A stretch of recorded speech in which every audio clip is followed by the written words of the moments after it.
topic is all about evolution of Philippine taxation.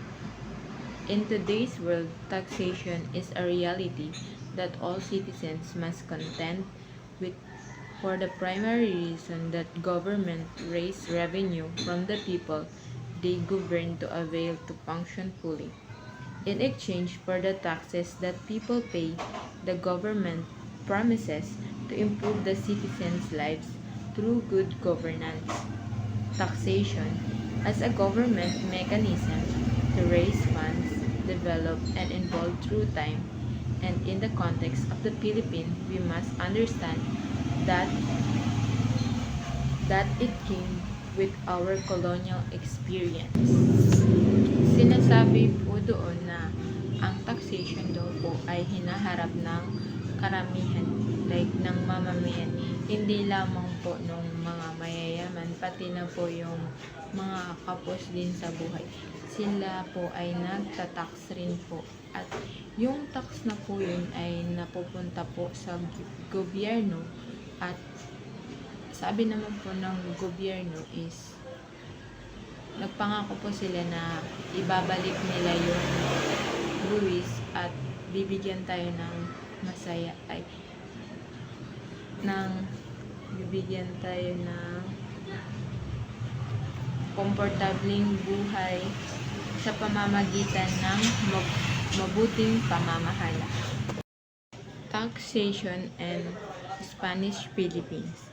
Ang pagbuwis noong unang panahon ng Espanyol sa Pilipinas ay sapilitan, mabigat at nakatuon sa pagkolekta ng tributo or tax sa buwis ng mga tao at pagpapatupad ng polo ay serbisyo sa pilitang paggawa bilang pagkilala sa kapangyarihan ng hari at para pondohan ang kolonya. Taxation under the Americans. The Americans who acquired the Philippines aimed to make the economy self-sufficient by running the government with the smallest possible sums of revenue and create surplus in the budget.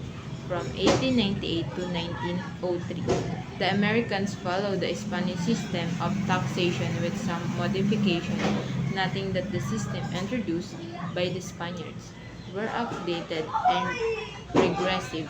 The military government suspended the contract for the sale of opium, lottery, and mint charge for coinage of money. Later on, the urbana would be replaced by the tax on real estate, which became known as the land tax.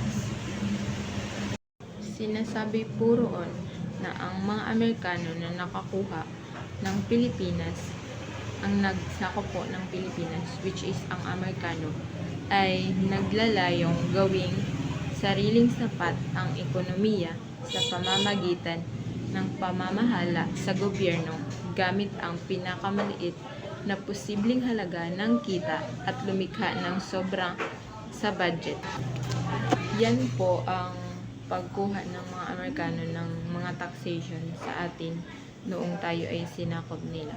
Pero nung sa Espanyol po, ginagamitan po ng mga Espanyol tayo ng tinatawag nilang polo serbisyo o sa pilitang pagkuha ng pera, ganun. Parang pinipilit po tayo. And that's all. That's my report, and sorry for the late submission po.